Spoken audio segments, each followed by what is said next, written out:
Last class हम लोगों ने मोनोपोली स्टार्ट किया था, तो मोनोपोली होता क्या हुआ और उसका फीचर्स पढ़ चुके थे। आज का भाई थोड़ा सा लंबा क्लास होगा, मतलब 1 घंटे का ही होगा, लेकिन टॉपिक बहुत ज़्यादा है तो बहुत थोड़ा सा फास्ट पढ़ाऊंगा, बिकॉज आज चैप्टर कंप्लीट करना है। तो मोनोपोली क्या होता है, देखो, मोनो मतलब सिंगल, पोली मतलब सेलर, तो मोनोपोली मतलब सिंगल सेलर। और हम लोगों ने पहले ही बात कर लिया था कि मोनोपोली एक ऐसा मार्केट कंडीशन है जहाँ पे बायर तो बहुत सारे हैं पर जो सेलर है बहुत कम, मतलब एक ही है। और वो जो प्रोडक्ट बेच रहा है, वो जो सामान बेच रहा है, चाहे वो सर्विस के फॉर्म में चाहे गुड्स के फॉर्म में, वैसा सेम प्रोडक्ट कोई और नहीं बेच रहा है। इस प्रोडक्ट का नाम क्या था? Differentiated product. रिवाइज करा रहा हूँ, ठीक है? आप लोग बैकअप देख लीजिए, वीडियो रिकॉर्डेड है, बैकअप देखिए, ठीक है? तो मोनोपोली जो प्रोडक्ट बेच रहा है उस प्रोडक्ट का नाम क्या है? हेट्रोजीनियस। क्या आंसर? हेट्रोजीनियस या डिफरेंशिएटेड। जो प्रोडक्ट जो मैं बेच रहा हूँ वैसा कोई और नहीं बेच रहा है। फिर मोनोपोली में जो फर्म है और जो इंडस्ट्री है वो क्या है? सेम है, ठीक है? क्योंकि मोनोपोली मतलब सिंगल सेलर, तो इसके पास पावर है प्राइस डिसाइड करने का, और इसके पास पावर है सप्लाई डिसाइड करने का, है ना? तो सारा डिसीजन कौन ले रहा है? मोनोपोली। तो जो डिसीजन लेता है उसको बोलते हैं इंडस्ट्री, जो एक्सेप्ट करता है उसको बोलते हैं फर्म। क्या बोलते हैं? फर्म। तो मोनोपोली डिसीजन डिसीजन भी ले रहा है और एक्सेप्ट भी कर रहा है। That is why in monopoly there is a no difference between firm and industry. जैसे परफेक्ट कंपटीशन में क्या होता था, सारे दुकानदार मिल करके डिसीजन लेते थे, तो अपने क्या बोलते थे? Industries are the price maker. और एक बार जो इंडस्ट्री ने डिसाइड कर दिया, सबको एक्सेप्ट करना पड़ेगा, तो वो क्या होता था? प्राइस टेकर होता था। यही होता था ना? तो यहाँ पे लेकिन अलग है, यहाँ पे दोनों क्या है? सेम है। अच्छा, मोटो क्या है? मोनोपोली बनने का मोटिव क्या है? ज्यादा से ज्यादा प्रॉफिट कमाना, चाहे शॉर्ट रन हो चाहे लॉन्ग रन हो, ठीक है? कर्व कैसा है? मोनोपोली का कर्व कैसा है? Downward sloping. डाउनवर्ड स्लोपिंग क्यों है? Because there is A existence of law of demand, that is why the curve is downward sloping. अब एक क्वेश्चन मैंने पूछा था लास्ट क्लास में, क्या मोनोपोली भगवान है? यही क्वेश्चन था ना? क्या मोनोपोली भगवान है? नहीं। क्या मोनोपोली जो प्रोडक्ट बेच रहा है क्या जीवन के लिए बहुत जरूरी है? नहीं। क्योंकि जो प्रोडक्ट प्रोडक्ट वो बेच रहा है वो हम अवॉइड भी कर सकते हैं, अनटिल एंड अनलेस गवर्नमेंट उसको सपोर्ट ना करे। जैसे सीएससी। सीएससी क्या, एक रियल एस्टेट मोनोपोली है, जहाँ पे स्टेट गवर्नमेंट खुद उनको सपोर्ट करती है, तो हमारे पास कोई ऑप्शन नहीं है। हमारे पास कोई ऑप्शन नहीं है। तो इस केस में क्या, गवर्नमेंट का खुद का सपोर्ट है। आया बस हमने? तो यहाँ पे अगर लेट से सीएससी का बिल आप नहीं भरते हो और सीएससी आपका लाइन कट करके चला गया, तो आपके पास कोई और ऑप्शन नहीं है, तो आपको उनका ही दोबारा जो भी बिल है भर कर दोबारा ही उनसे कनेक्शन लेना पड़ेगा। वो कौन सी मोनोपोली हो गई? स्टेट मोनोपोली हो गई, गवर्नमेंट का सपोर्ट होता है। उसके अलावा जिनका भी मोनोपोली है, क्या वो नेसेसरी प्रोडक्ट बेच रहा है? आईफोन क्या जीवन के लिए बहुत नेसेसरी है? अरे जो आईओएस है वो तो उनके अलावा और कोई नहीं बेचता। एंड्रॉयड तो सब लोग बेच रहा है, सैमसंग बेच रहा है, एमआई बेच रहा है, सब तो बेच रहा है। लेकिन आईओएस एप्पल का अलावा कोई और बेच रहा है क्या? एप्पल के अलावा आईओएस कोई, क्योंकि आईओएस जो सॉफ्टवेयर है उस पर पूरा का पूरा जो कॉपीराइट है, पेटेंट राइट है, ट्रेडमार्क है, जितने भी इंटेलेक्चुअल प्रॉपर्टी एक्ट लगते हैं। इंटेलेक्चुअल प्रॉपर्टी एक्ट का मतलब इंटेंजिबल एसेट, पढ़े हो ना? Intangible asset. तो एप्पल ने जितने भी इंटेलेक्चुअल प्रॉपर्टी एक्ट के हिसाब से जो पेटेंट राइट बनता है, जो ट्रेडमार्क बनता है, जो कॉपीराइट बनता है, जो एक एक बिलीव नहीं करोगे ना, वो एक एक प्रोसेस पे कॉपीराइट लेके बैठा हुआ। अगर ये प्रोसेस करोगे तो एप्पल तुमको फिर केस ठोक देगा। तो एप्पल का नाम और कोई कर ही नहीं सकता। बट क्या एप्पल हमारे जीवन के लिए बहुत जरूरी है क्या? नहीं। कल को एप्पल बहुत ज्यादा प्राइस चार्ज कर देगा तो क्या डिमांड नहीं गिरेगा? इसलिए डिमांड गिरेगा। जो लग्जरी अफोर्ड कर पाते वही कर पाएंगे, जो लग्जरी अफोर्ड नहीं कर पाएंगे वो नहीं कर पाएंगे। लेकिन जैसे ही एप्पल ने प्राइस, बिग बिलियन डे में क्या होता है? बिग बिलियन डे में क्या होता है? जैसे ही प्राइस ड्रॉप होता है, लोग ईएमआई या उधारी उधारी लेकर के आईफोन क्या कर लेते, ले लेते। होता है कि नहीं होता रियल? कि बिग बिलियन डे में देखना, फ्लिपकार्ट इतनी जायंट कंपनी का सर्वर हैंग हो जाता है, इतना लोग आईफोन या बाकी सामान परचेज करते हैं। बिकॉज जब लग्जरी सस्ता मिलता है ना, तो सब लोग अफोर्ड करने की कोशिश। तो जरूरी नहीं कि मोनोपोली हमेशा नेसेसरी गुड्स ही बेचे। जब भी मोनोपोली, वैसे वैसे तुम लोग सोचो ना, सीएससी, अगर सीएससी का बिल तुम्हारे घर पे कम आए, तब तो पापा पापा को टेंशन ही नहीं रहेगा। अब तो डिमांड तुम लोग बढ़ा दोगे। एसी तो जहाँ 8 घंटे 10 घंटे चल रहा था, वहाँ 24 घंटे एसी चलेगा। हर काम तो प्राइस जैसे ही कम आएगा डिमांड क्या हो जाएगा? बढ़ जाएगा। तो प्राइस के कम होने से डिमांड बढ़ना क्या होता है? Law of demand. तो due to the existence of law of demand, there is a inverse relationship between price and demand. Hence the curve is a downward slope. Clear हुआ ये चीज? फिर होगा no close substitutes available in the whole market. Monopoly जो बेच रहा है वैसा कोई और नहीं बेच रहा है, ठीक है। Monopolist form are the price setter. Existence of law of demand. क्या मोनोपोली में सप्लाई कर्व होता है? नहीं होता। मैंने इसके पीछे रीजन बताया था कि मोनोपोली में सप्लाई कर्व इसलिए नहीं होता है क्योंकि मोनोपोली, देखो, सप्लाई सप्लाई कर्व एग्जिस्ट कब करता है? जब एक यूनिक रिलेशन बनता है। क्या यूनिक रिलेशन? यूनिक रिलेशन है, तुम लोग लॉ ऑफ सप्लाई पढ़ा होगा, हाई प्राइस पर हाई सप्लाई, लो प्राइस पर लो सप्लाई, पढ़ा है ना 11-12 में? तो हाई प्राइस पर हाई सप्लाई, प्राइस हाई है, सप्लाई भी हाई है, कैसा रिलेशन है? पॉजिटिव। कैसा रिलेशन है? पॉजिटिव। प्राइस लो है, सप्लाई भी लो, कैसा रिलेशन है? पॉजिटिव, है ना। सपोज एक ज्यादा है और एक कम है, कैसा रिलेशन है? नेगेटिव। लेकिन मोनोपोली में ना तो पॉजिटिव रिलेशन बनता है और ना ही नेगेटिव रिलेशन बनता है। रीजन बताऊं? तुम आईफोन का ही बात करो ना, चलो आईफोन का बात करता हूँ। कभी प्राइस ज्यादा, कभी प्राइस ज्यादा, कभी प्राइस कम, कभी आउट ऑफ स्टॉक, कभी आउट ऑफ स्टॉक, कभी लगेगा स्टॉक में है ना। आईफोन आईफोन वाला क्या करता है? देखता है जैसे ही डिमांड बढ़ रहा है प्राइस भी क्या करेगा? बढ़ा देगा। जैसे लग रहा है डिमांड कम हो रहा है, सॉफ्टवेयर आउटडेटेड हो रहा है, प्राइस क्या कर देगा? तो मोनोपोली जो होता है ना, मोनोपोली का उद्देश्य है प्रॉफिट कमाना। मोनोपोली का उद्देश्य क्या है? प्रॉफिट कमाना। तो उसको ये इस बात से बिल्कुल फर्क नहीं पड़ता कि लोग उसके बारे में क्या सोचेंगे। वो जैसा मार्केट कंडीशन देखेगा उसके हिसाब से प्राइस सेट करेगा और उसके हिसाब से क्या करेगा? सप्लाई। तो मोनोपोली को खुद ही नहीं पता पूरे साल भर में कितना सप्लाई करेगा, पूरे साल भर की प्राइस क्या रहेगी। कंडीशन अगर अच्छा रहेगा तो प्राइस बढ़ा देगा, जैसे ही मार्केट में कंडीशन खराब रहेगा प्राइस क्या कर देगा। तो उनको एक रिलेशन, नॉर्मली हर एक मार्केट का क्या होता है? एक रिलेशन होता है। इसका कोई रिलेशन ही नहीं है, कभी प्राइस ज्यादा कभी प्राइस कम। और वैसे भी एक वर्ड है ना, प्राइस डिस्क्रिमिनेटिंग मोनोपोली, पढ़ा है ना, जहाँ पे प्राइसेस में क्या होता है? भेदभाव। आपका जो इंडियन रेलवे है, जनरल कोट, इंडियन रेलवे का मोनोपोली है कि नहीं पूरे इंडिया में? जनरल का अलग अलग भाड़ा है, स्लीपर क्लास का अलग भाड़ा है, थर्ड एसी का अलग भाड़ा है, सेकंड का एसी है, फर्स्ट एसी का अलग है, वंदे भारत का अलग है कि नहीं? और एक तो कोई महाराजा ट्रेन बोल करके 5 लाख रुपए भाड़ा उसका है, राजस्थान में 5 लाख रुपए भाड़ा है। तुम बताओ, प्राइस फिक्स है? बोलो, सो प्राइस फिक्स है, सप्लाई फिक्स है? ना तो प्राइस फिक्स है और ना सप्लाई फिक्स है। कोई कोई ट्रेन तो बंदी हो जा रही है। इस केस में इंडियन रेलवे भी क्या करता है? डिफरेंट डिफरेंट कस्टमर से डिफरेंट डिफरेंट प्राइस क्या करता है? चार्ज करता है डिफरेंट डिफरेंट लोकेशन पर। तो ना तो सप्लाई का कोई चीज फिक्स है ना प्राइस का कोई चीज फिक्स है। That is why there is a no unique relationship between the price and supply. Hence we can say that there is a no supply curve in the monopoly. Monopoly में कोई supply curve नहीं है। तो question आता है, जब monopoly में supply curve नहीं है तो प्राइस डिसाइड कैसे होता है? मोनोपोली में सप्लाई कर्व नहीं है तो प्राइस डिसाइड कैसे होता है? इसके पीछे मैंने तुमको आंसर दिया था कि नॉर्मली प्राइस कैसे डिसाइड होता है। ये डिमांड कर्व है और ये क्या है? सप्लाई कर्व है। जहां पे डिमांड सप्लाई क्या होता है? मैच होता है, वहां से क्या मिलता है? प्राइस मिलता है। अब बोलोगे सर मोनोपोली में तो ये सप्लाई कर्व तो है ही नहीं।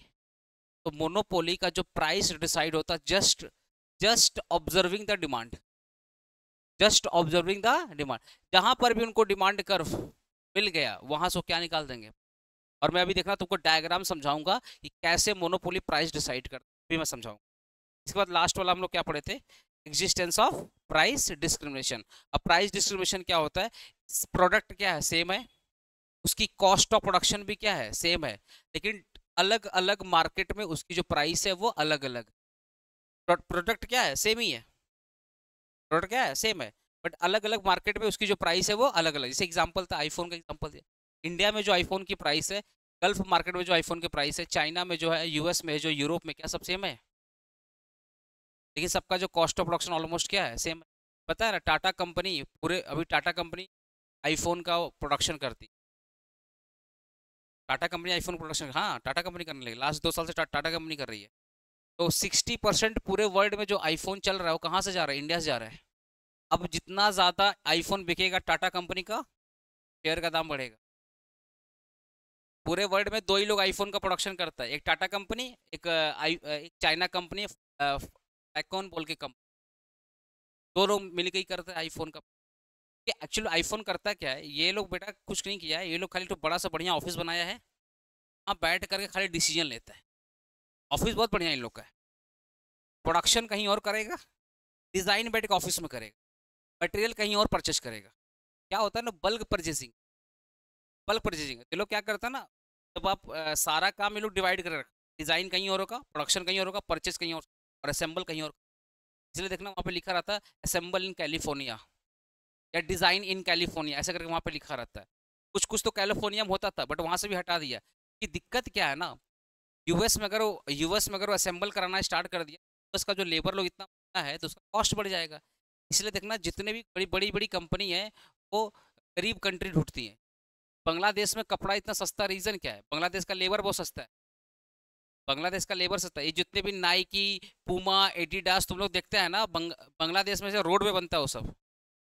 अब बड़ी बड़ी कंपनी का कारखाना है क्योंकि वहाँ पे लेबर सस्ता है। तुम यूरोप में जाओगे ना, यूरोप में जाओगे, कोई झाड़ू जो मारता होगा ना वो बेटा कार से आता है। हाँ, इतना भयंकर कंट्री है वो लोग। लेबर बहुत महंगा है उन लोग का, बहुत महंगा लेबर है। दुबई में इंडियन इतना क्यों जाते हैं बताओ? दुबई में इतना इंडियन क्यों जाते हैं? दुबई हो गया, सऊदी अरेबिया हो गया, सुना होगा कि दुबई जा, रीजन क्या है? उनके लिए हमारा लेबर सस्ता है। ये हमारा लेबर क्या है, बहुत सस्ता है। तुम अफोर्ड करो दुबई वाले को यहाँ, तुम बुलाओ किसी दुबई वाले को काम करो, डिमांड करेगा, दे नहीं पाओगे। किसी यूरोपियन में जाओ, नहीं कर पाओगे। तो रीजन है ना कि जहाँ पे लेबर सस्ता होता है वहाँ पे असेंबलिंग या मैन्युफैक्चरिंग ज़्यादा होता है। चाइना का लेबर सस्ता है, इसलिए वर्ल्ड की सारी सारी कंपनी कहाँ शिफ्ट हो गई? चाइना में हो गई। इसीलिए आईफोन भी सेम करता है कि कॉस्ट ऑफ प्रोडक्शन क्या रखता है, सेम रखता है, और पूरे वर्ल्ड में सप्लाई करता है। अलग अलग मार्केट में उसकी प्राइस क्या होती है। वैसे मैं प्राइस डिस्क्रिमिनेशन में और बताऊंगा। अब मैं जो तुमको नया टॉपिक, जो आज का टॉपिक है, मैं वो स्टार्ट करने जा रहा हूँ। ये जस्ट मेरा एक रिव्यू था, लास्ट क्लास पढ़ाया। चलो मैं नया टॉपिक स्टार्ट करता हूँ, लिखो तो। देखो, सोर्स ऑफ मोनोपोली, लिखो ना, source of monopoly.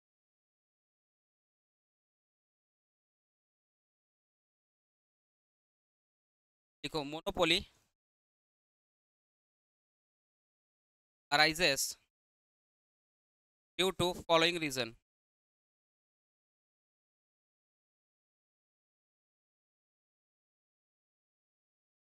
Monopoly arises due to the following reason. Number one, control over the raw material.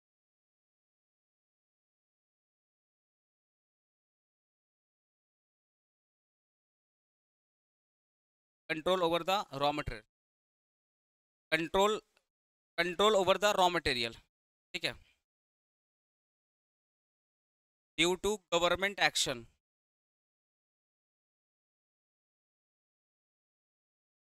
इसको अपने रियल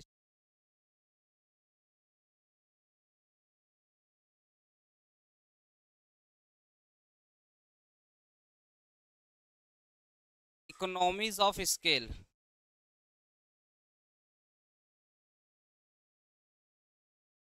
इकोनॉमीज ऑफ स्केल, और बता रीजन। प्रॉपर्टी।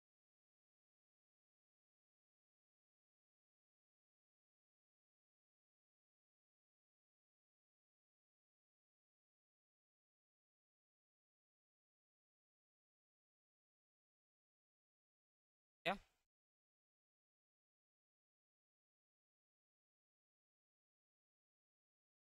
अनइवन।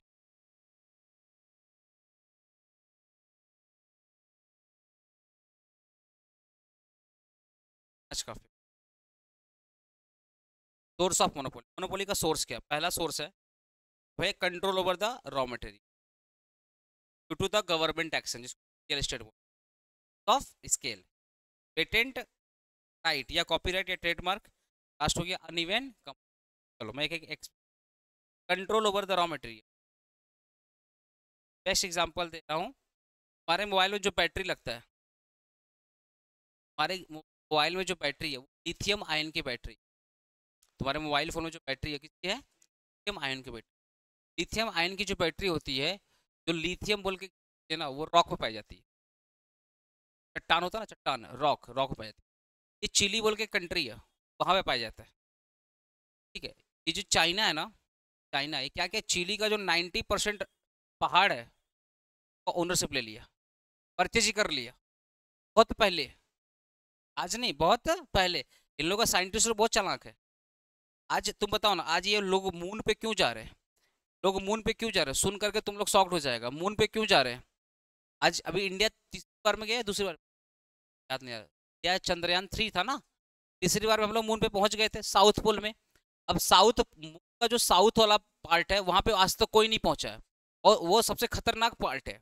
वो वहाँ की जो बोल सकते हैं जो जमीन है ना वो अनइवन है, वहाँ पहुंचना भी बहुत बड़ी बात है। तो नासा नहीं पहुंच पाया, हम लोग पहुंच गए, और सस्ता में, बहुत कम खर्चे में हम वहाँ पहुंच गए।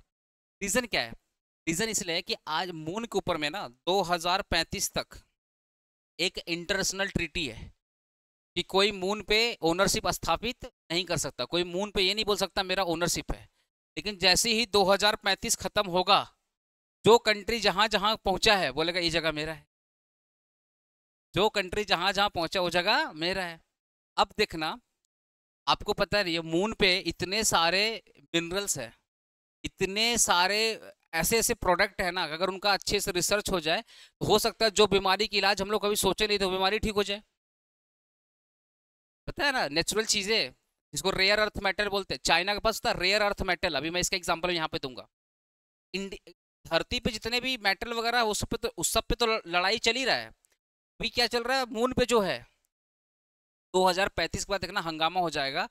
जैसे ही यूएस बोला, क्योंकि यूएस सबसे ज्यादा मून पे एरिया कवर किया है, तो यूएस तुरंत बोलेगा ये एरिया मेरा है। क्या बोल देगा, ठीक है साउथ को छोड़ देना, वो भी मेरा।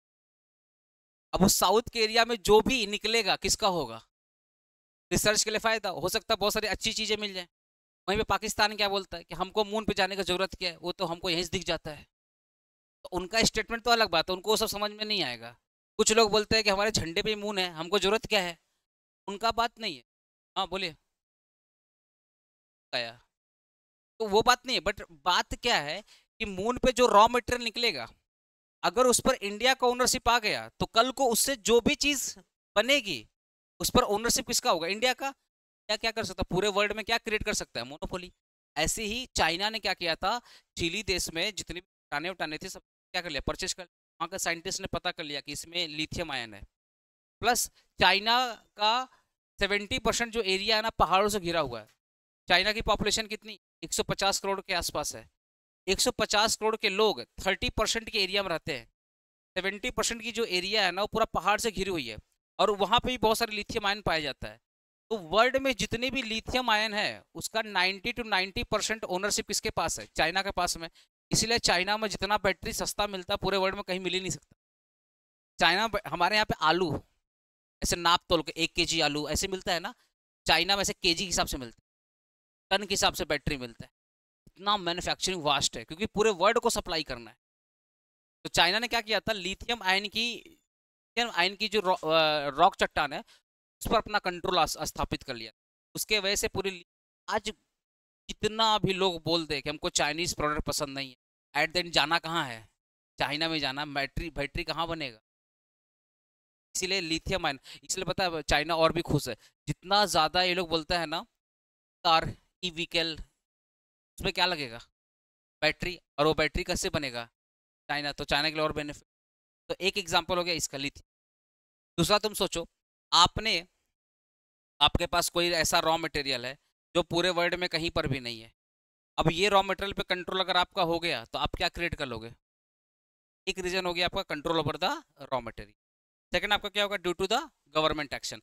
अब देखना रियल एस्टेट मोनो की एग्जांपल क्या? सीएससी। सीएससी अब हमारे बंगाल में जो स्टेट है उसमें जो भी इलेक्ट्रिसिटी का सप्लाई कौन करता है? सीएससी करता है। इंडियन रेलवे पूरे वर्ल्ड में, पूरे इंडिया में इंडियन रेलवे कौन चलाएगा? Obviously Indian government. इसको बोलते हैं due to the government action. Economies of scale का मतलब क्या है कि हम अगर बल्क में प्रोडक्शन करेंगे तो हमारी जो पर यूनिट कॉस्ट होगी, हमारी जो पर यूनिट कॉस्ट क्या होगी? कम होगी। एग्जाम्पल, अगर आप दुकान वाले को बोलते हो भैया हम 1 पीस सामान लेंगे तो प्राइस ज़्यादा बोलेगा, लेकिन आप बोलते हो भैया हम 100 पीस सामान लेंगे, प्राइस कम बोलेगा। बोलेगा नहीं बोलेगा? तो जब आप बल्क में प्रोडक्शन करते हो तो आपको रॉ मटेरियल क्या मिलता है? सस्ता। आपको लेबर क्या मिलते हैं? सस्ते। लेबर क्या मिलते हैं? सस्ते। तो इस केस में जो आपका ओवरऑल कॉस्ट ऑफ प्रोडक्शन आएगा वो भी क्या आएगा? सस्ता। जब कॉस्ट ऑफ प्रोडक्शन सस्ता आएगा तो आप अपने कंपटीटर से प्राइस सस्ता रखोगे, तो over a period of time धीरे धीरे अपने कंपटीटर से क्या निकल जाओगे आगे का। बिगेस्ट एग्जांपल कौन है? का बिगेस्ट एग्जांपल क्या है? जियो। जियो पूरे इंडिया में जियो पूरे इंडिया में 99% 4G और 5G कवरेज प्रोवाइड करता है।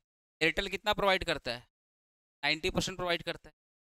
एयरटेल का जो कवरेज एरिया 90% है, जियो का जो कवरेज एरिया है वो आपका 99% है जियो का।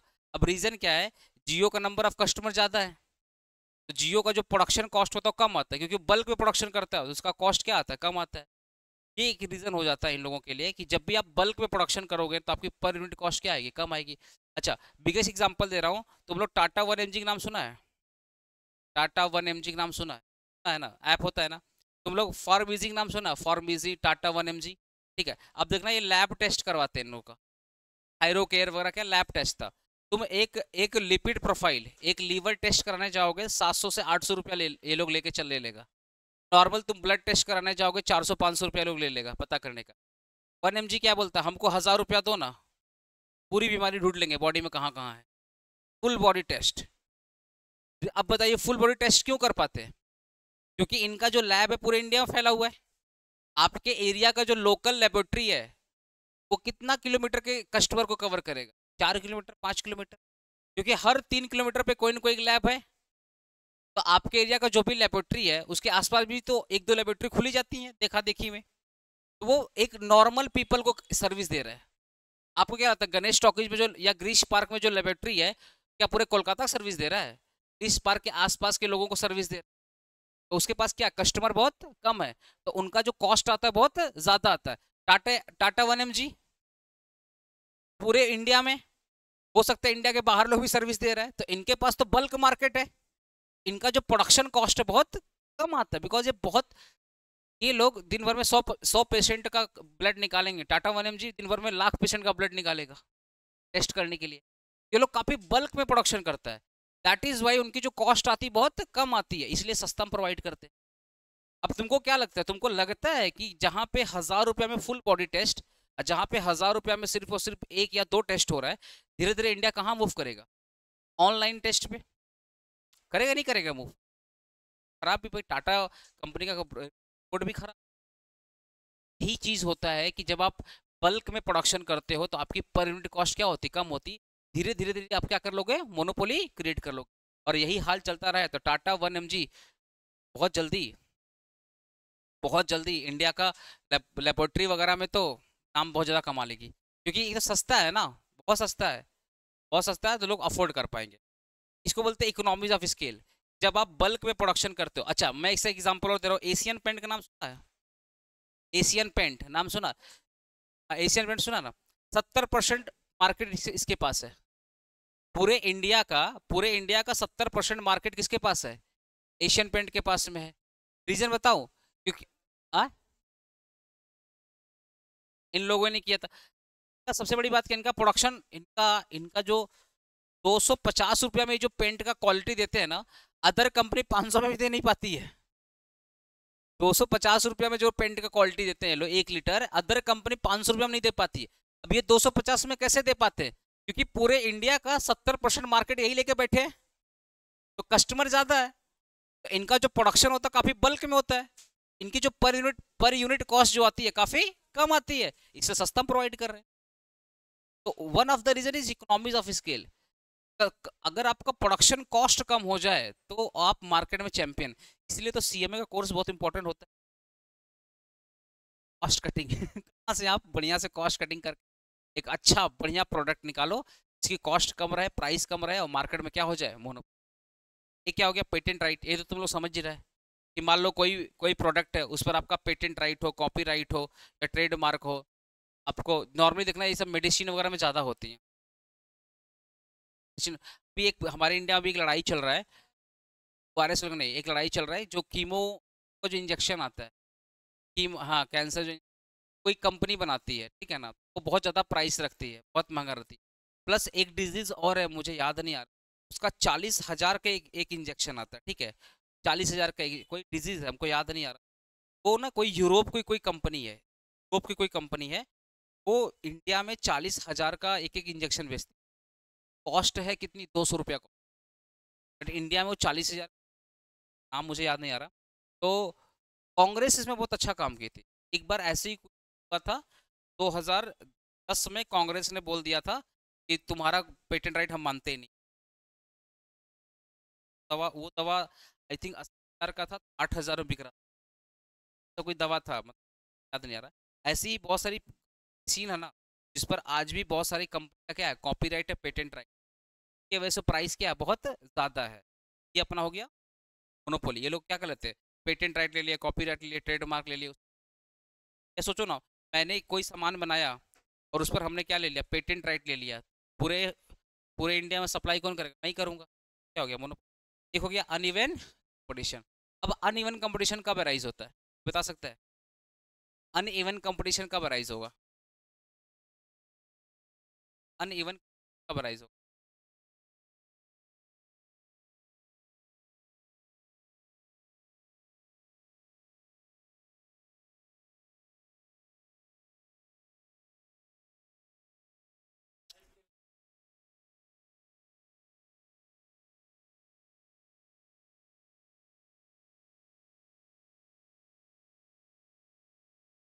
एक अनइवन कंपटीशन,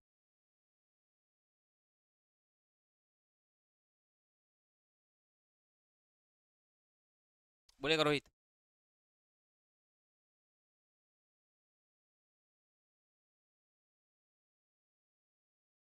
बड़ी मछली छोटी मछली को खा, हाँ बहुत बड़ा। चलो मैं एग्जाम्पल दे रहा हूँ।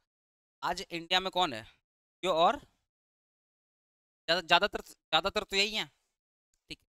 हम भी अपना खोलने सी टावर दिख पाएगा इन लोगों के सामने, कच्चा चबा के खा जाएगा ये लोग। मेरे को लगा आज फ्राई करते हैं, आज नाश्ते में ही रहेंगे। इतना ह्यूज इन्वेस्टमेंट इनका है, जियो और एयरटेल का इतना ह्यूज इन्वेस्टमेंट है। छोटी मोटी कंपनी अगर आएंगी ना, कहाँ जाएंगी पता नहीं चलेगा। दूसरा एग्जांपल छोड़ो, दूसरा एग्जांपल छोड़ो।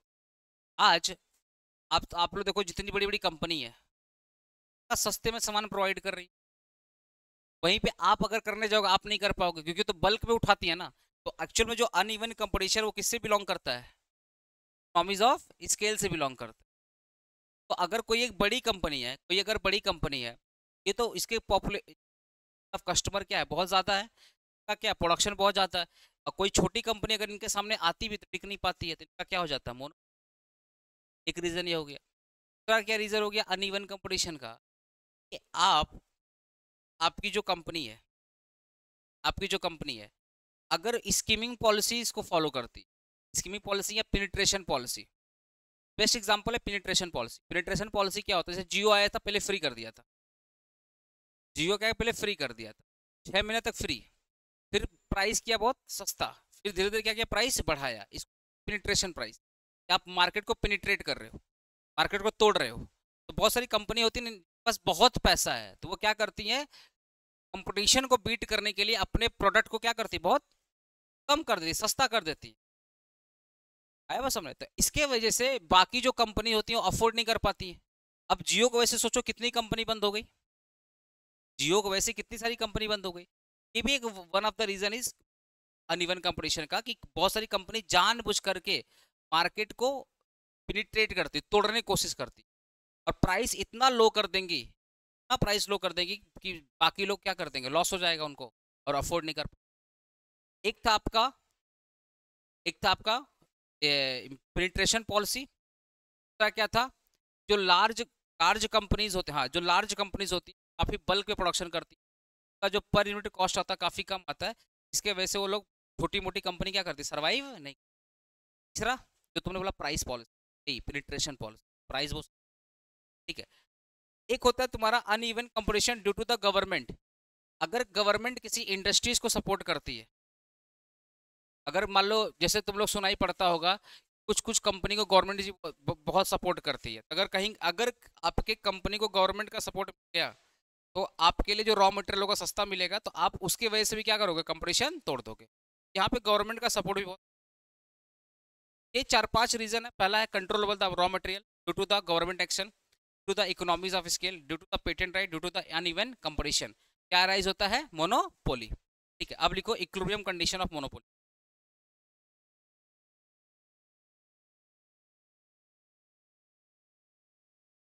समझ में आ रहा है आप लोग को? गधा लोग नहीं आता लिखने।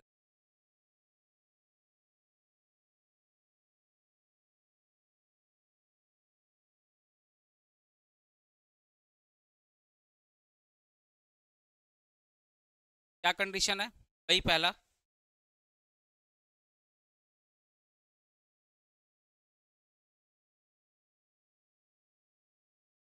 दोनों में, दोनों।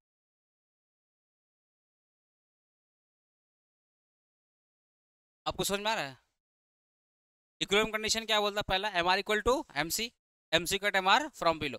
परफेक्ट कंपटीशन, मैंने इसके पीछे रीजन बताया था कि ये कंडीशन क्यों आया था, बताया था ना। तो आप लोग ने जिसका भी नहीं देखा हुआ क्लास, आप लोग परफेक्ट कंपटीशन क्लास देख लीजिएगा। ये कंडीशन बना कैसे था मैंने वो भी समझा दिया था। एक्चुअल में ये कंडीशन कुछ है नहीं, क्या है? डिमांड इक्वल टू, नेक्स्ट लिखो शॉर्ट रन, शॉर्ट रन पहले काटो काटो। Price output determination, price output,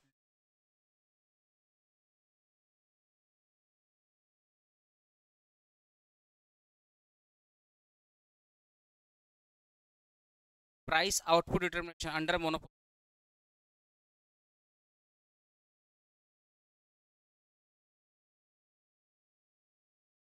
price output determination under mono, ध्यान से कैसे प्राइस डिसाइड होता है?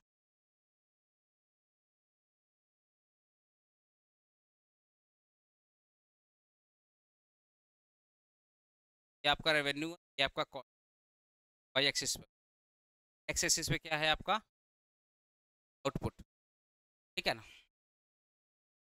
ये आपका ए आर कर्व है, ये कौन सा कर्व है? ए आर कर्व है।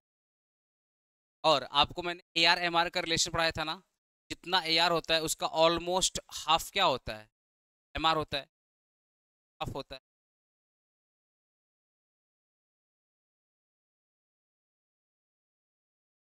ठीक है ना?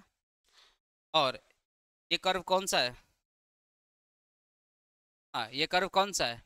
M C curve. ठीक है, अब एक चीज देखिएगा यहाँ पे, M C curve M R को कहाँ से कट कर, किस कट कर रही है? तो ये एम आर कर्व है, ये एम आर कर्व है ना? ये कौन सा कर्व है? M C curve. M C curve M R को कहाँ से कट कर, नीचे से कट कर रही है।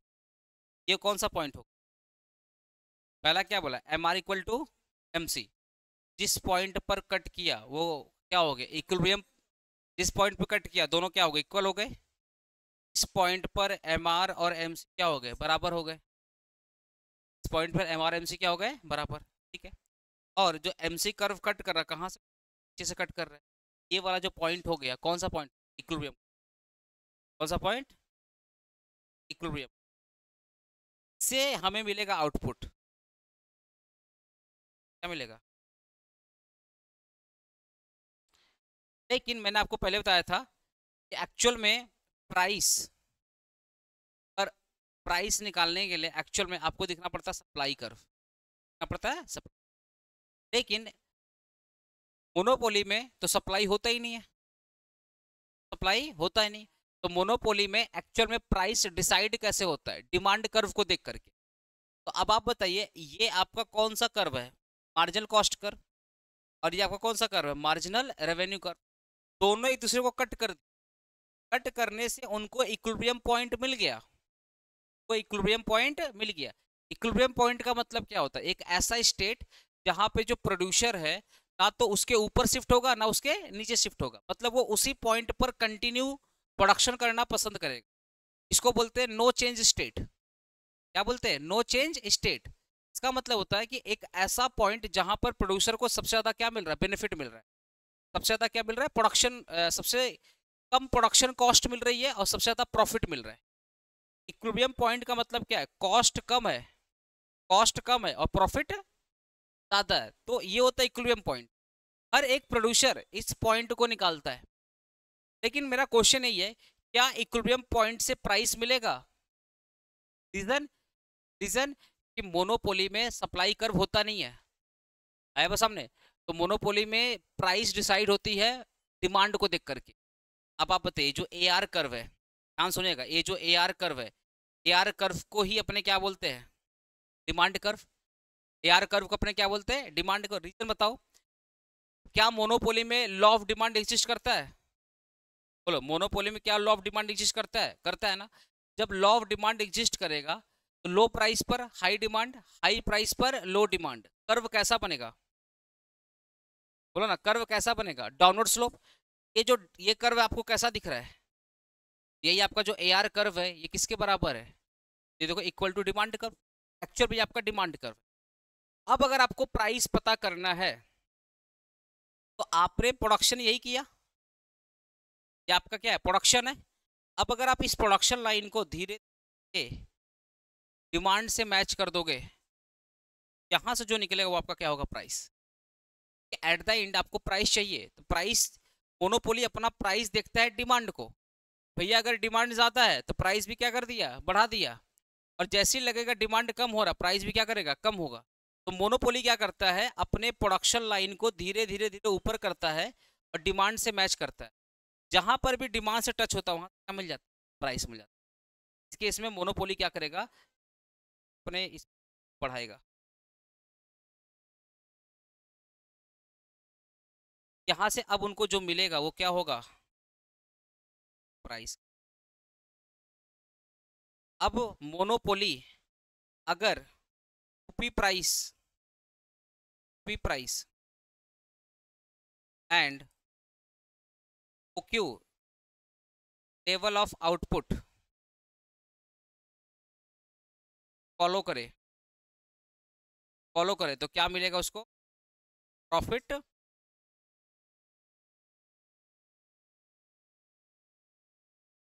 अगर मोनोपोली ये वाला प्राइस चार्ज करे और इतना प्रोडक्शन करे, OP price and OQ level of output को फॉलो करे, तो प्रॉफिट बक्स। फॉलो का मतलब क्या हो गया? If monopoly charges OP price and produce OQ level of output, then he will be in profit maximisation. क्या लिखोगे? Monopoly charges OP price and OQ level of output, then OQ level of output, then he will be in profit maximization condition। इस समझ में? Price कैसे मिलता है? Price मिलता है डिमांड को देख करके।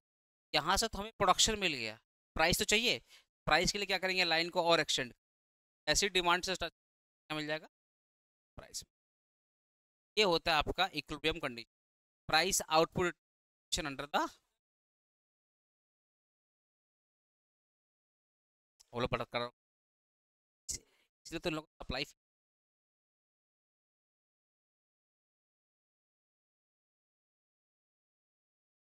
ऑब्वियसली प्राइस वेरिएबल ही होता है। हाँ हाँ हाँ हाँ, मोनोपोली में प्राइस ऑलवेज वेरिएबल, इसका भी होता ही नहीं। चले नेक्स्ट क्वेश्चन लिखो, शॉर्ट रन।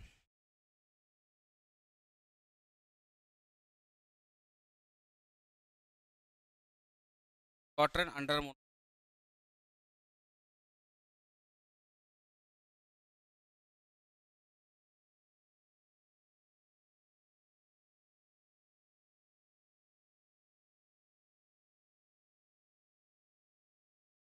हर एक फर्म, शॉर्ट रन का मतलब क्या होता है? शॉर्ट रन का मतलब क्या होता है? Actual production period.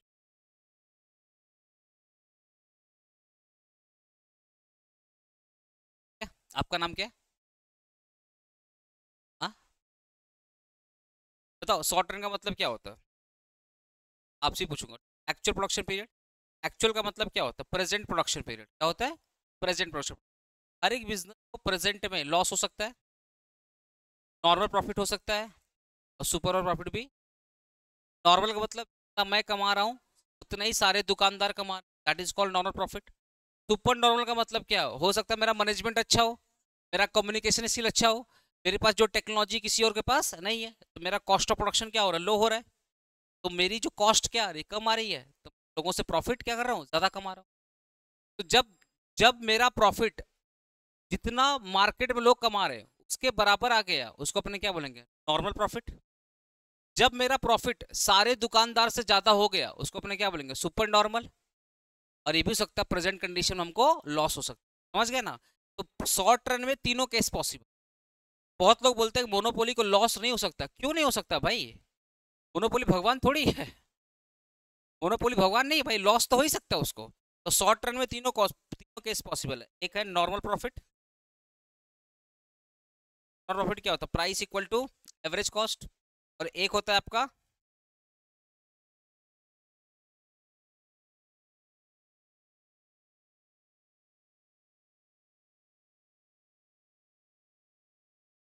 Price greater than average cost, और एक होता है आपका लॉस, प्राइस लेस। अब तुम लोग से मैं जो पूछूंगा बोलना, तुम लोग को मैंने परफेक्ट कंपटीशन में ये एक चीज पूरे एक क्लास समझाया था। आप बिलीव नहीं करोगे, यही तीन चीज ना, मतलब ये price equal to average cost कैसे हुआ, price greater than average cost कैसे हुआ, price less than average cost कैसे हुआ, पूरा एक क्लास में समझाया था, 1 घंटे समझाए थे। वो दोबारा चीज नहीं समझाऊंगा, वो चीज तुमको यूट्यूब पे देखना, अदरवाइज अब रिवीजन में देखना। समझ गया ना। तो एक्चुअल में ये नॉर्मल प्रॉफिट का मतलब क्या होता है, जब price equal to average cost. अच्छा, मैंने आपको ये भी समझाया था ना प्रॉफिट वर्ड क्यों आया है, तो सारा चीज मैंने पढ़ाया है, जस्ट आप वीडियो को देख लीजिए, ठीक है ना। सब समझा मैंने, डिटेल है पूरा, एक क्लास में नहीं समझाया था ये वाला चीज। चलो नॉर्मल प्रॉफिट की बात करते हैं। नॉर्मल प्रॉफिट, चलो normal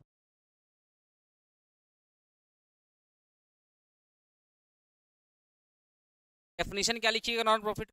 when price equal to average cost then monopoly firm will get a normal profit. When, हाँ डेफिनेशन आराम से, कि when monopoly get a, sorry, when monopoly charges price which is equal to average cost of the unit, then he will,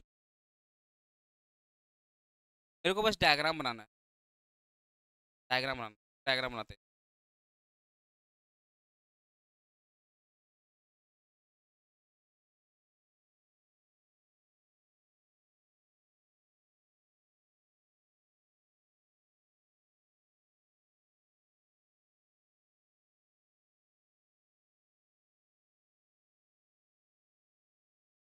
क्या A R,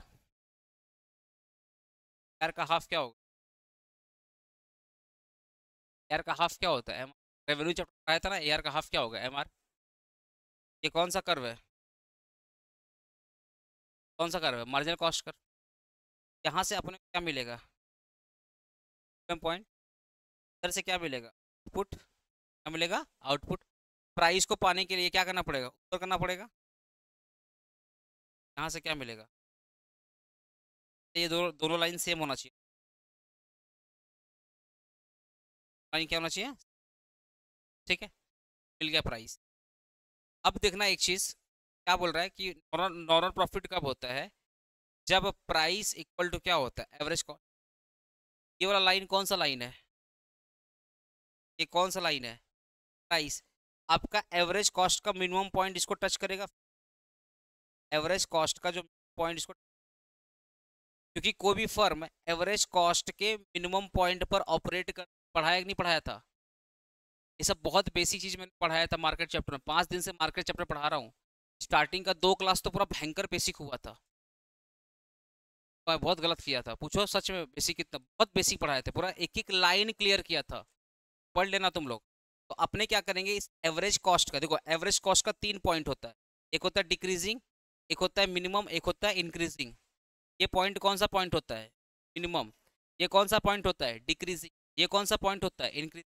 लेकिन जो minimum point होता है ना, यहाँ पे जो कॉस्ट होती है सबसे कम। एज ए बिजनेसमैन आप कॉस्ट कम करोगे या ज़्यादा करोगे, as a businessman, as a businessman cost कम या ज़्यादा, कम करोगे ना, तो इसीलिए हम लोग एवरेज कॉस्ट के मिनिमम पॉइंट पर ही ऑपरेट करेंगे। अब आपको सिंपली क्या करना है, एक एवरेज कॉस्ट कर्व ड्रॉ करना, पॉइंट को टच करके ऐसे, है ना।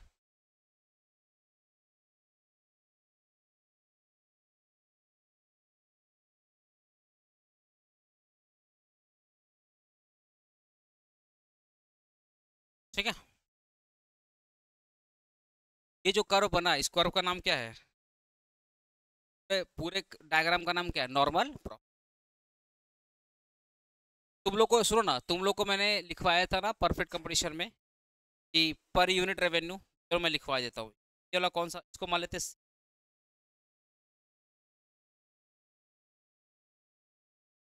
लिखो ना, per unit revenue, A R बोलते हैं। ये वाला पॉइंट कौन सा, ए आर वाला है ना? ये कौन सा पॉइंट है, A R? A R point से नीचे की तरफ कितना आ रहा है, सी? यही तो ए आर पॉइंट है, यही तो कर्व ए आर का। ये वाला जो पॉइंट है वो क्या है, सी।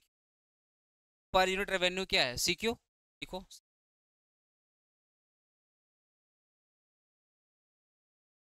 कॉस्ट की बात करूं, ये आपका एवरेज कॉस्ट है, यहीं पर टच करके जा रहा है, तो पर यूनिट कॉस्ट भी कितना होगा, सी क्यू। सेम ही तो है ना? पर यूनिट कॉस्ट भी क्या होगा?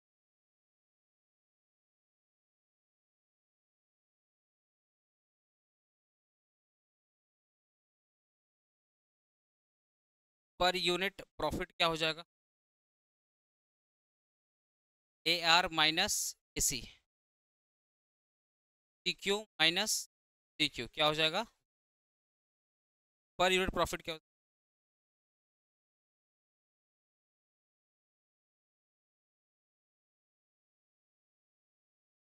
तुम लोग को एग्जाम में ना इंट्रो डालते हो, इंट्रो डालते हो, डाल के फिर नॉर्मल प्रॉफिट डेफिनेशन देते हो, और ऐसे ही तुम लोग डायग्राम बना के पर यूनिट दिखा दिया ना, एक्सप्लेनेशन का जरूरत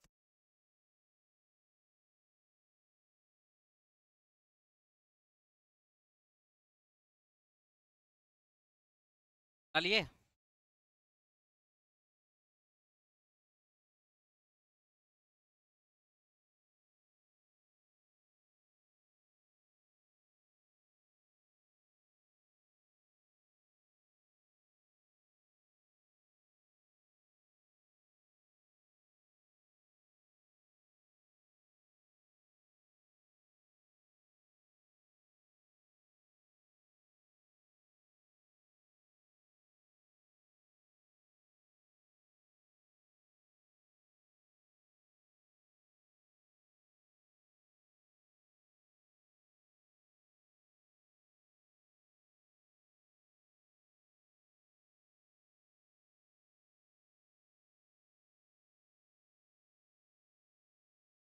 नेक्स्ट को सुपर नॉर्मल।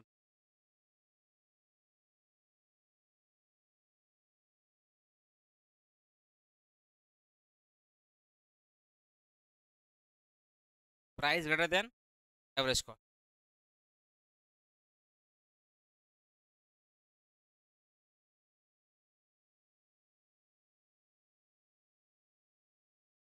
क्या है?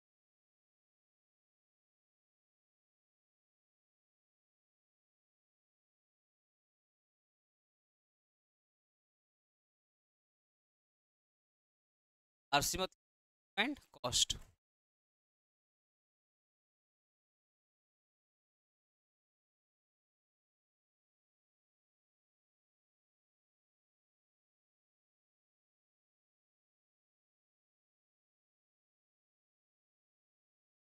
क्या हो गया अब?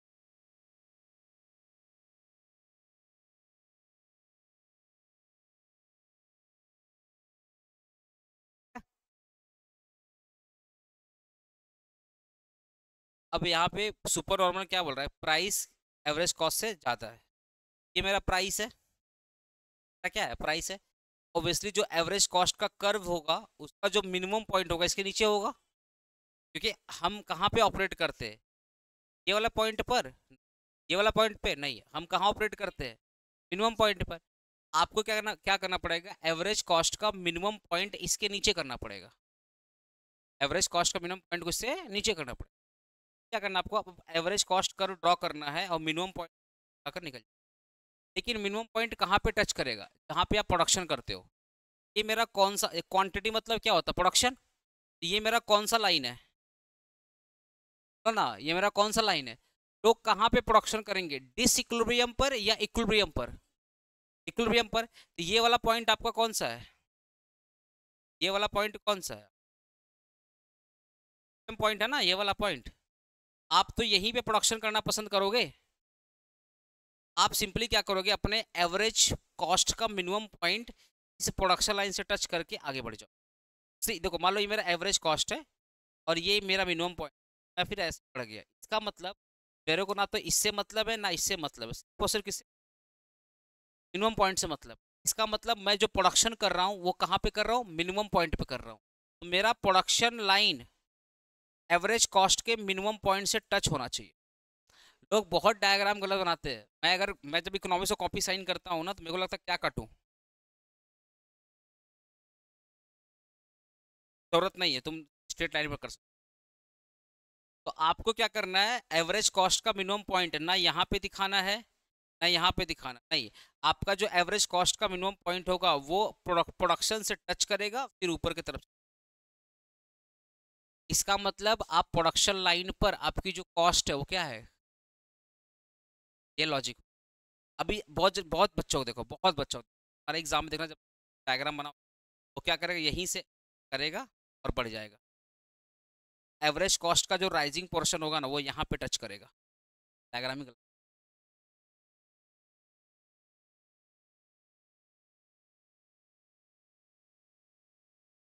है ना। यहाँ यहीं से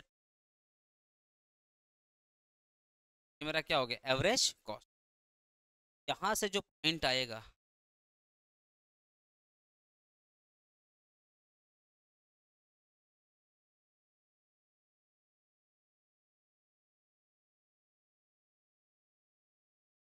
जो मान लिया,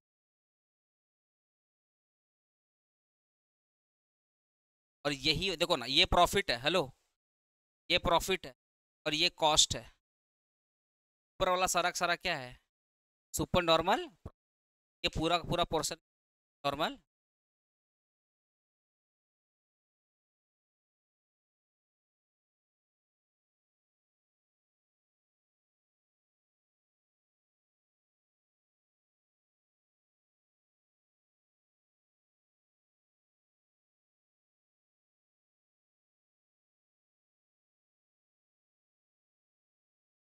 आठ बना, चलो बताओ ना, पर यूनिट रेवेन्यू,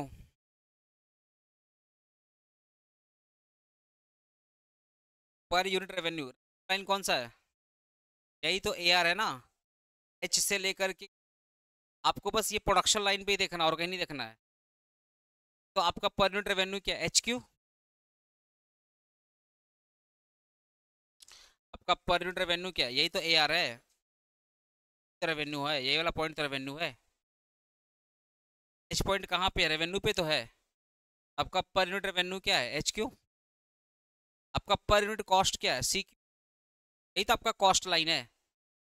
कौन सा लाइन है, कॉस्ट ही तो है आपका। ये लाइन पे क्या है, ये आपका कॉस्ट मिनिमम पॉइंट पर यहाँ पे टच कर रहा है, तो पर यूनिट कॉस्ट क्या है, सी क्यू।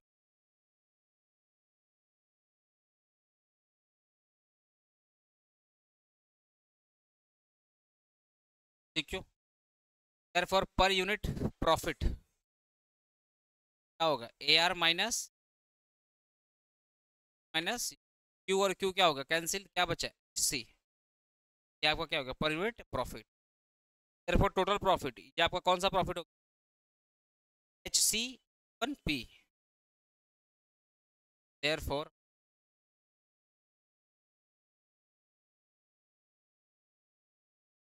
सी, H C C one, H C C one P, clear है।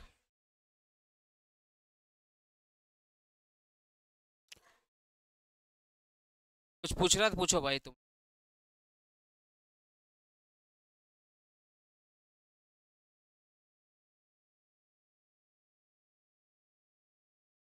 डाउट है आपको, आपको भाई समझ में आ रहा है तो। देखो आज लास्ट दिन आए हो, सच बता, तुम अगर पहले दिन आता है ना, कुछ भी अगर डाउट आ रहा नहीं आता, बस ये सब से क्लास कर रहे हैं, मैंने एक एक चीज को बहुत अच्छे से। आज क्या क्या, क्योंकि देखो बहुत डेप्थ में चला जाऊंगा तो सिलेबस टाइम पे पूरा नहीं होगा, ये तो गलत हो जाएगा ना।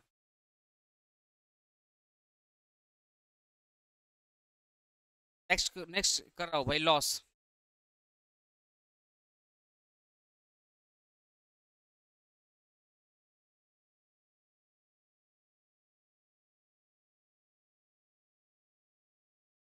चलो हो गया, नहीं समझ में आया?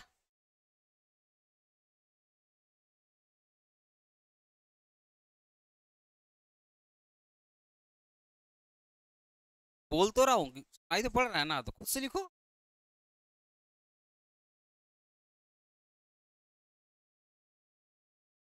क्या मन तो पढ़ाना छोड़ दिया।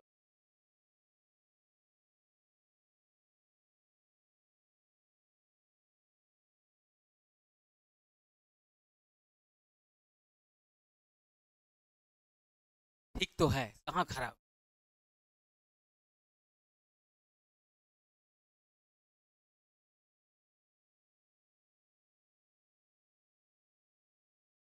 क्या? अब बना लिए? बना लिए आप? लॉस पे आ जाओ। ये आपका क्या, ए आर? ए आर का हाफ क्या होगा?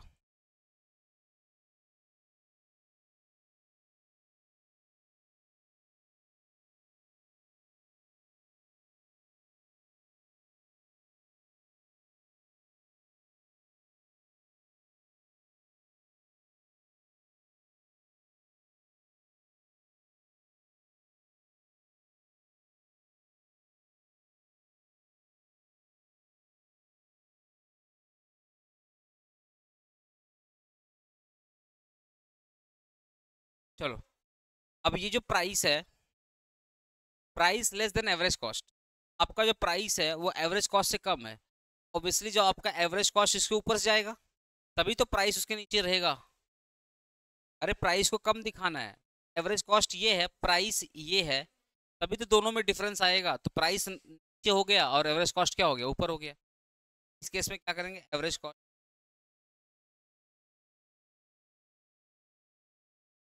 ये हो गया आपका एवरेज कॉस्ट।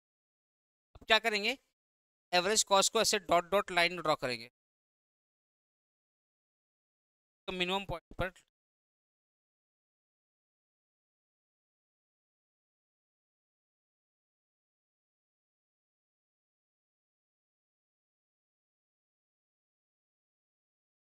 लाइन जाएगा, लाइन जो ड्रॉ करना, यहाँ से क्या निकलेगा आपका,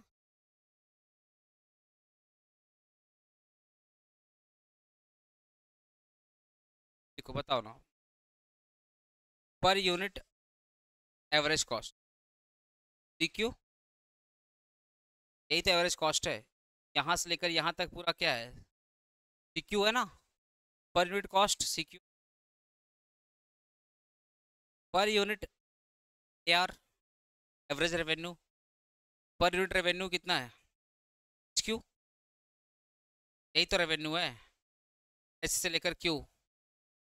देखो, देखो तुम लोग ध्यान से, यही तो रेवेन्यू है, यही वाला लाइन तो जा रहा है, यहाँ से लेकर यहाँ तक क्या है आपका, रेवेन्यू है, HQ।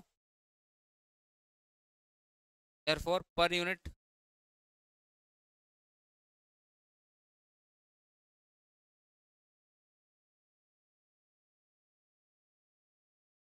Per unit loss, loss का फॉर्मूला क्या होता है, cost minus revenue, cost minus revenue जाएगा, DQ माइनस HQ, Q और को H, ये जो पोर्शन है ये मेरा क्या है, लॉस। और टोटल लॉस अगर दिखाऊं तो ये हो गया, टोटल लॉस हो गया, चलो कट करो,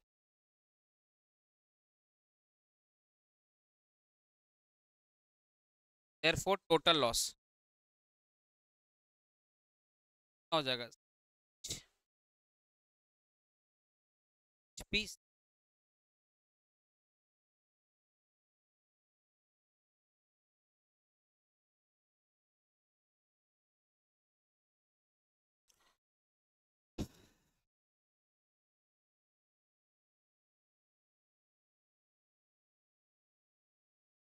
ये वाला पर यूनिट AC, यही है ना, यहाँ से क्या होगा, CQ, पर यूनिट AR, मतलब रेवेन्यू, रेवेन्यू लाइन यही है ना, इससे लेकर क्यों क्या रेवेन्यू, ये पैसा कमा रहा हूँ, ये मेरा खर्चा है, कमा रहा हूँ 10 रुपया, खर्चा है 15 रुपया, तो लॉस कितना हो गया, ये वाला पोर्शन, ये वाला पोर्शन लॉस हो गया, इसको क्या बोलेंगे, 5 रुपया, यही मेरा सी एच क्या हो गया, लॉस हो गया। टोटल लॉस की बात करूँ, जितना रेक्टेंगुलर दिख रहा है ये मेरा क्या है, टोटल। ठीक है। अच्छा अब लिखो लॉन्ग रन। लॉन्ग रन, देखो मैं बोल रहा हूँ तुमको, लिखो long run under monopoly form. बोलो तुम लोग, long run under monopoly.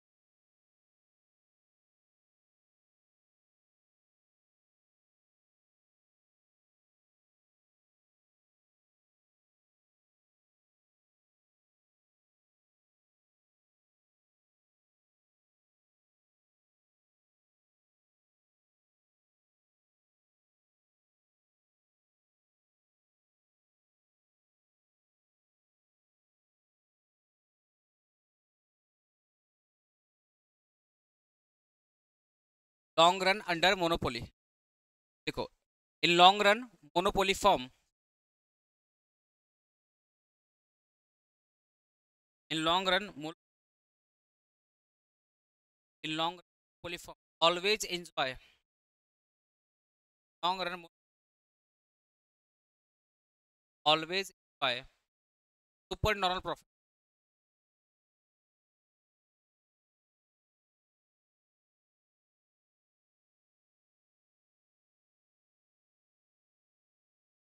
Of competition, of no competition at all. क्या,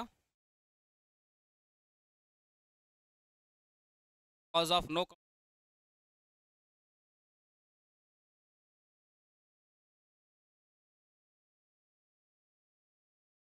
cause of no competition at all, कोई कंपटीशन ही नहीं है, लॉन्ग रन में क्या कमाएगा, सुपर नॉर्मल है ना। और सुपर और प्रॉफिट का डायग्राम कैसे बनेगा, यही सेम डायग्राम बनेगा, सेम डायग्राम बना दीजिएगा।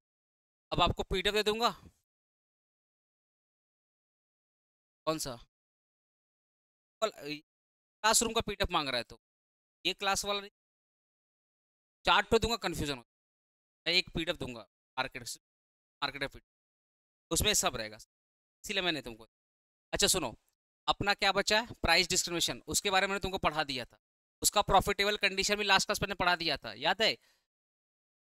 Elasticity of market one should not equal to elasticity of market two, and margin value of market one should be equal to margin value of market two. अपने याद भी किए थे, क्या पढ़े थे, इंडिया की इलास्टिसिटी क्या है, कैसा है, इलास्टिक। और दुबई वाला एग्जांपल ये थे, पढ़ाए थे ना सब लोग को। प्रॉफिटेबल कंडीशन क्या है, प्राइस डिस्क्रिमिनेशन का, भैया elasticity of market one should be not equal to elasticity of market to.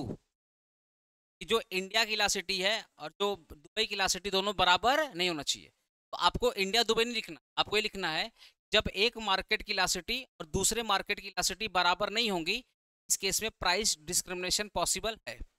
दूसरा, marginal revenue of market one should be equal to marginal value of market two. जो एक monopoly, ये मान लो monopoly firm है, ये monopolist है, इसको इस बात से फर्क नहीं पड़ता मार्केट वन है या मार्केट टू है। इसका इंटेंशन ये है कि जितना वो मार्केट वन से कमा रहा है उतना ही किससे कमाए, मार्केट टू से कमाए। एट द एंड इसको क्या कमाना है, पैसा कमाना है। एट द एंड इसको क्या कमाना, पैसा कमाना है। ये दो कंडीशन अगर फुलफिल करता है, सुनो ना, ये दो कंडीशन अगर फुलफिल करता है तो प्राइस डिस्क्रिमिनेशन पॉसिबल है, अदरवाइज पॉसिबल नहीं। समझ गया ना। तो आपका प्रॉफिटेबल कंडीशन बना दिया।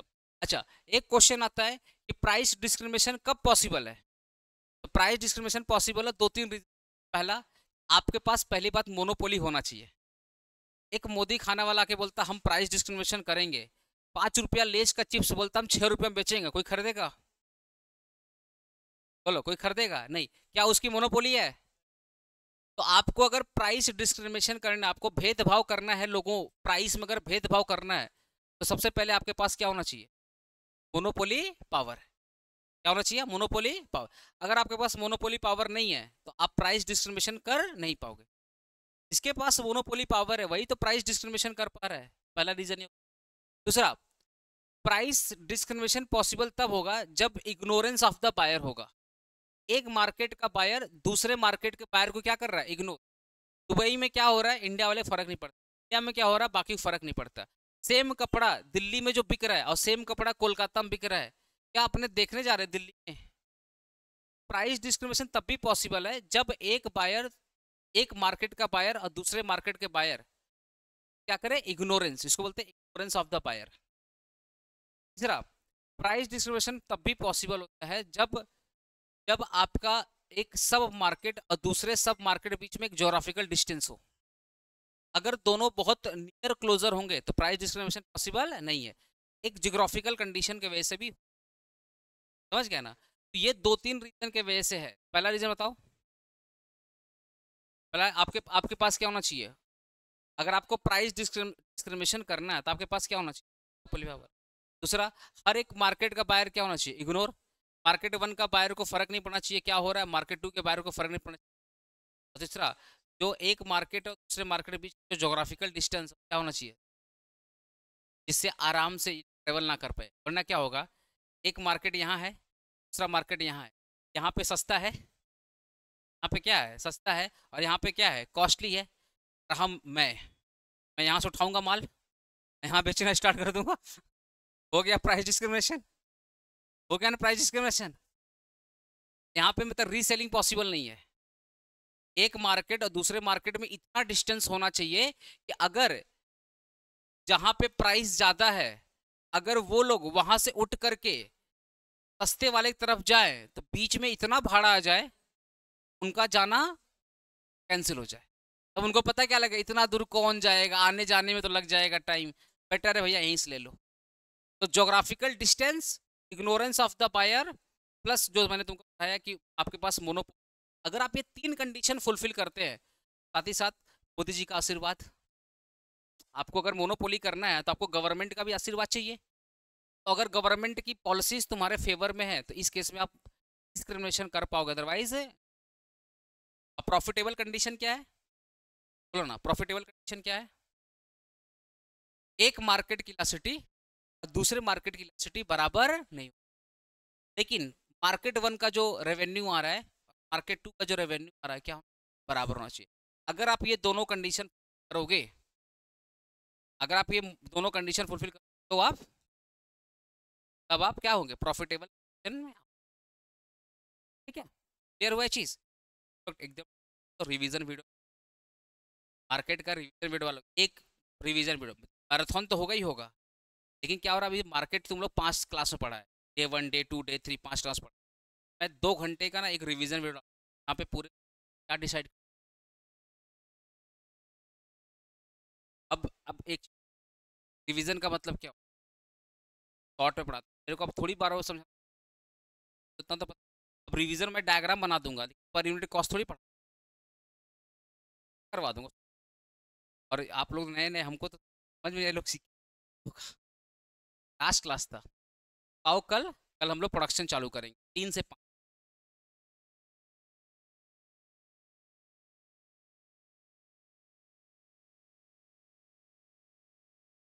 ज़्यादा तो क्यों नहीं, कल आओ, कल प्रोडक्शन पूरा 1 शॉट, एक दिन में पूरा प्रोडक्शन पढ़ा।